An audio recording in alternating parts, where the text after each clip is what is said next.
À l'occasion de la sortie de Mascarade, le nouveau film de Nicolas Bedos où elle occupe le premier rôle, Isabelle Adjani a accordé une interview à Paris Match.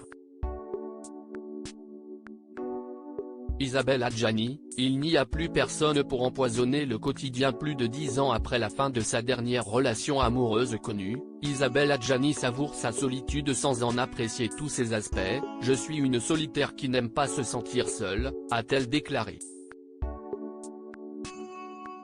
Pour autant, ce célibat retrouvé semble avoir été un véritable moteur pour l'exercice de son métier d'actrice. Comme le disent mes fils, si est sûrement pour ça que t'arrives à faire enfin ton métier en continu, parce qu'il n'y a plus personne pour empoisonner le quotidien.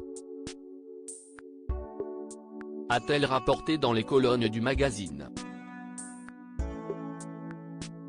Si ainsi qu'Isabelle Adjani ne laisse le privilège qu'à ses proches et à ses enfants, de s'immiscer dans sa vie intime, aucun regret, aucun manque, aucune amertume. Tout va bien, a-t-elle affirmé dans Paris Match. Isabelle Adjani et sa vie amoureuse merveilleusement ratée. Isabelle Adjani s'était déjà confiée sur sa vie amoureuse qu'elle affirme avoir réussi merveilleusement à rater. En 2016, l'actrice emblématique avait déclaré avoir des rapports beaucoup plus sains avec Daniel Day-Lewis, le père de son dernier enfant. « Tout est pacifié, mais je suis convaincue que les grandes passions ne se transforment jamais en grandes amitiés », avait-elle affirmé auprès du Figaro.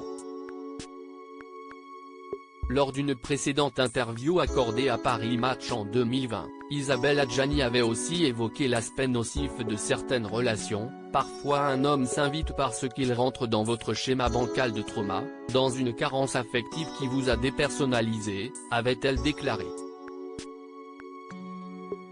Et on se rend compte plus tard que celui qui trônait dans votre cerveau n'était que le reflet de l'amour qu'on n'avait pas assez pour soi, avait-elle terminé. Loading widget.